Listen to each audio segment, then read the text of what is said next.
Stuart on Time Bandit. Good morning. So you're planning to head from Norfolk to Bermuda. It still looks good. Let me refine the timing for you. This is Chris Parker of the Marine Weather Centre calling up, or we call him rather, to give us the good news that heading south is going to be pretty sporty. The challenge getting south to the Caribbean, Bahamas and Bermuda is that you got to cross the Gulf Stream. The light blue area is running at between 2 and 4 knots, so if you get any amount of north wind against that, it can get quite unpleasant. In fact, it can get quite dangerous. So we set off a little bit concerned about what the conditions would be like. Well, this is your intrepid explorers, Patagonia wannabes, and we're in Norfolk and it's freezing. What have you got on? Long johns, thermal vest, lightweight fleece, heavier weight fleece, down waistcoat, slippers, fluffy slippers. And fluffy slippers, the ultimate nautical attire. Making our way out past the naval dockyard. Problem is we're an hour or two ahead of time, trying to time our arrival at the Gulf Stream for when this 20 knots has dropped to 10, because you don't want to be in the Gulf Stream with 20 knots over 3 or 4 knots of current. The forecast was for the 20 knots that was blowing from the north to die back to about 10, and that would make an acceptable sea state. So off we went. And we went slowly for a bit. We dropped the sails, dodged around 2 or 3 knots, waiting for the wind to die. And of course, it didn't. Our problem was we couldn't hang around too long, because this northerly that was going to wheek us down to Bermuda was, if we didn't get there on time, going to turn in our face and give us an uphill slog into 20 to 30 knots coming up from the south. In fact, I think it was forecast 40.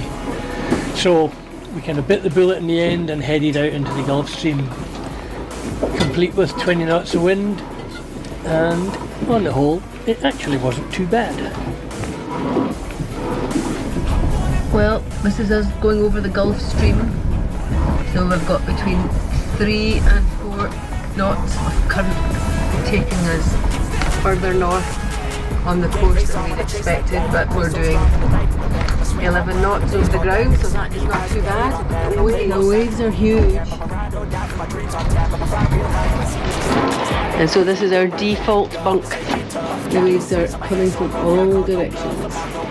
And Stuart has a cushion over his head and his earplugs in.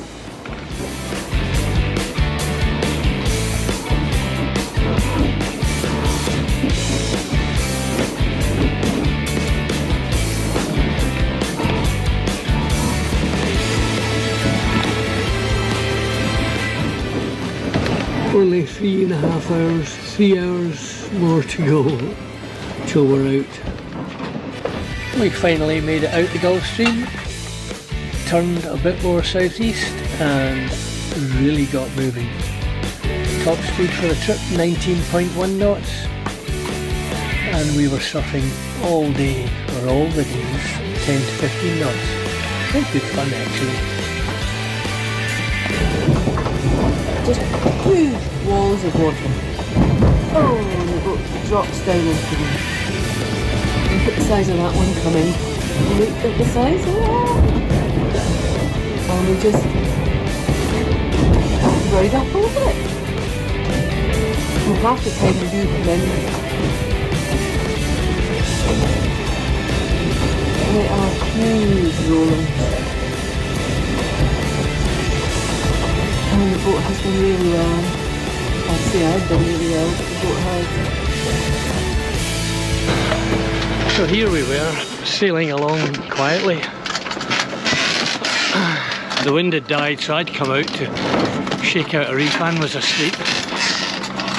And got the reef out, back on course, looked over my shoulder.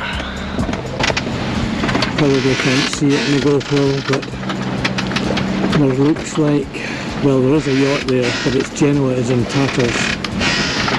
and I'm wondering what we might find. Before we left, there was a pan saying there was a boat reported missing. White hull, blue stripe. Worried about what we're going to find.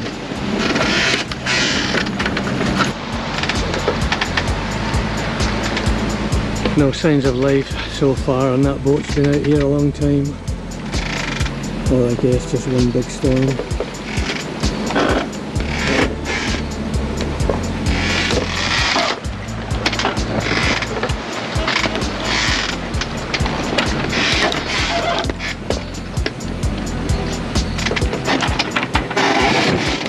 White hull with a stripe. I think this could be our missing yacht.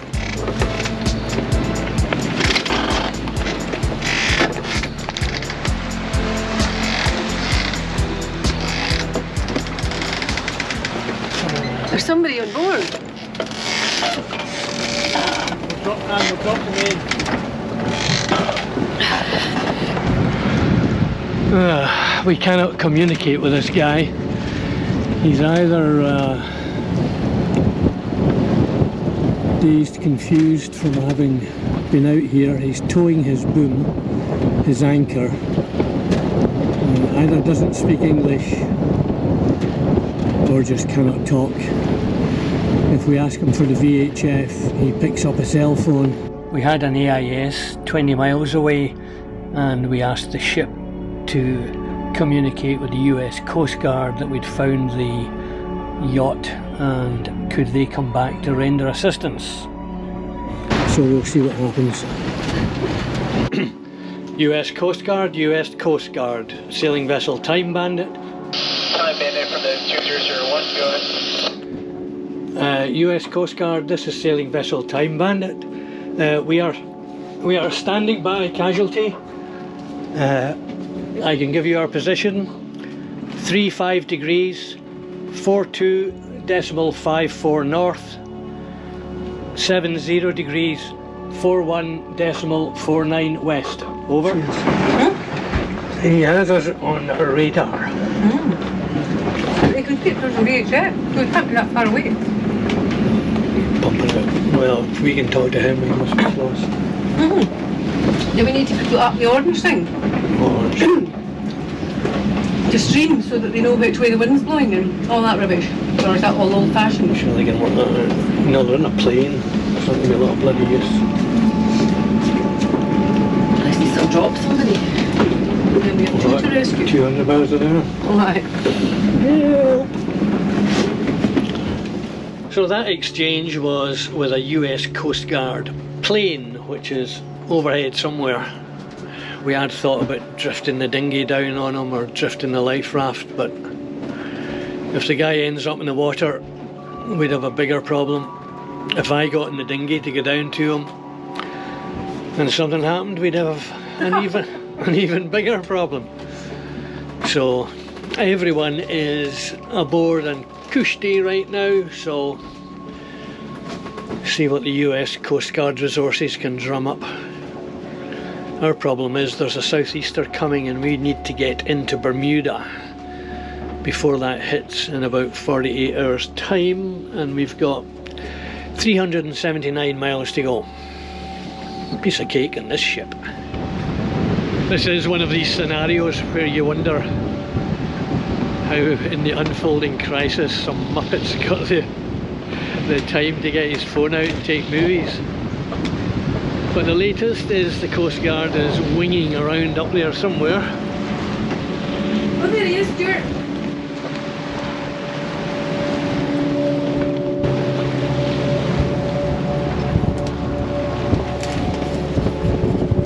I hope he's here as a marker for a helicopter, because we were clean out of ideas. We'd been reversing up to him, nosing down to him, trying to throw him stuff and getting nowhere. But there was no point in taking any more risk because the cavalry was here.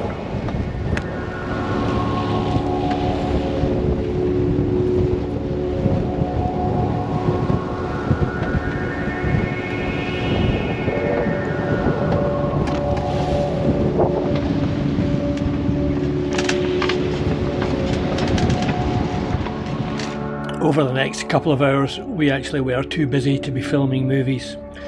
We tried drifting down a line to the guy, tried tying a VHF to the end of a floating line, tried to throw it to him as we whistled past, trying to keep steerage way and avoid his mainsail and all its cordage in the water. We tied a biggest fender we had to the line and tried to get that blown down onto him, and I have to admit I fancy myself as a bit of a boat handler, but I was surprised how tough it was. The videos don't show anything really of the sea state. It honestly was much worse than you can see. And in the end, the Coast Guard said, leave it to us, the cutter is on the way, get yourself into Bermuda before the storm arrives. Feeling a bit guilty having left our man, but we got to get in before this 35 knots, or force 7, force 8 comes up from the south. But the Coast Guard said, thanks for your help, leave them to us. So there's a cutter on the way out, and hopefully it'll have a happy ending. Not in the Penang massage parlour style, but in a, gets ashore safely style.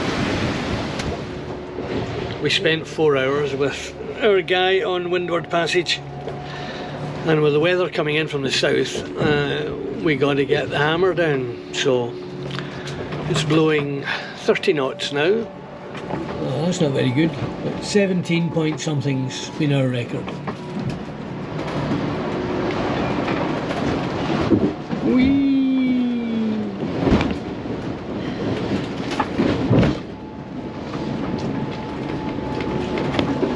What are you expecting to happen? What am I expecting to happen? Weather-wise, from now to there. It's supposed to go lighter, well, drop to 20 something to get us in. Anyway, while all this chit-chat's going on, I just thought I'd let you know, one of the beauties of catamaran sailing is that you can be doing this 12 to 17 knots thing from the comfort of your living room. Cup of tea on the chart table, unmanned, fruit salad, cream, and off we go. Scooting along. None of this sitting outside in the cockpit freezing like you're on a monohull.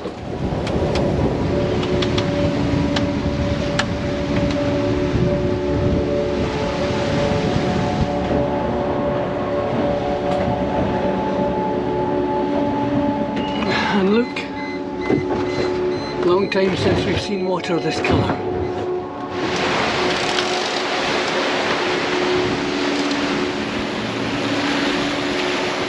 I mean, look at that blue, isn't it gorgeous?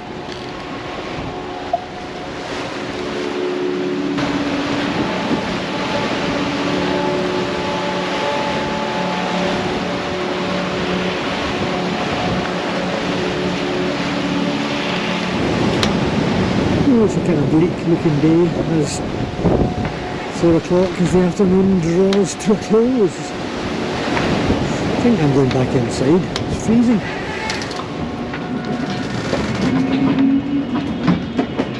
Can you hear the wind howling outside?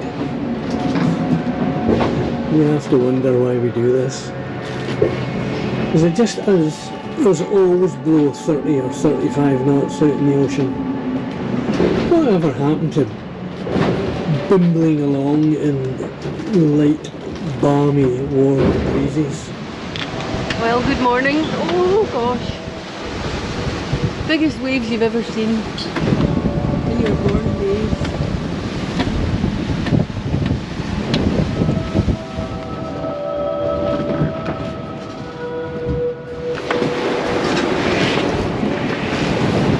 I think you have to be a very good camera person to capture the size of the waves on film.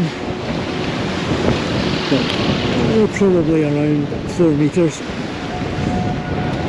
because that's what Predict Wind says they are. But geez, they're so confused. It's been a long passage. Fast, but long. And the boat's done really well. I think our top speed was 18 point something.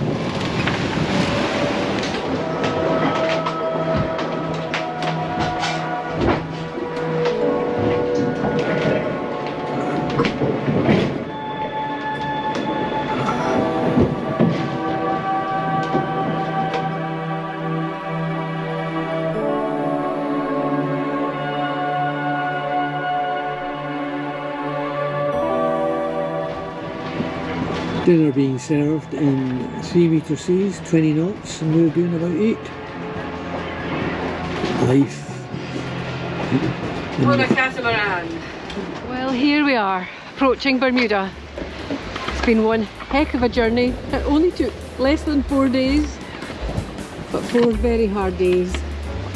And now we're coming into St. George's in Bermuda to clear in. Bad storm forecast for tomorrow. Bermuda Radio, good morning. Good morning, reporting in as requested. Thanks, you're clear to make your way into the harbour.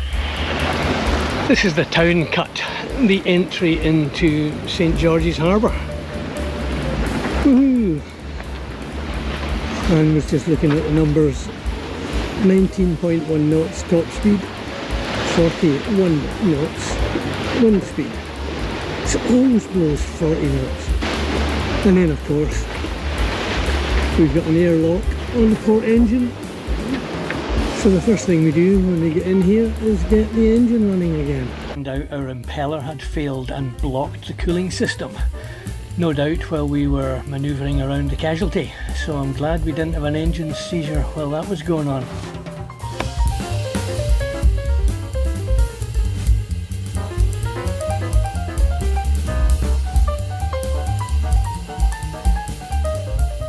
When we came out here on the Ark, there were 28 boats having had a racing start in the harbour, squeezing through this cut. And they all made it. 25 turned left, 3 kept going straight, us amongst them. But that's a story for the forthcoming book. As the harbour opens out, it all begins to look a little bit familiar. Somewhere there's a yacht club. Forecast for 2 days from now is 45 to 50 knots, 50 knots through here. So I think we're going in there and amongst the mangroves. Not sure how much we're going to see of sunny Bermuda, because the next weather window seems to be Tuesday. Gotta press on. So that's it, well done if you made it this far. I'd like to say thanks to Lydia for helping out during that attempted rescue event. Lydia was in contact with the Coastguard for us and kept things moving and us informed. Next time around we'll take you for a walk around Bermuda. It's really rather lovely. Thanks for watching, big thumbs up if you liked it.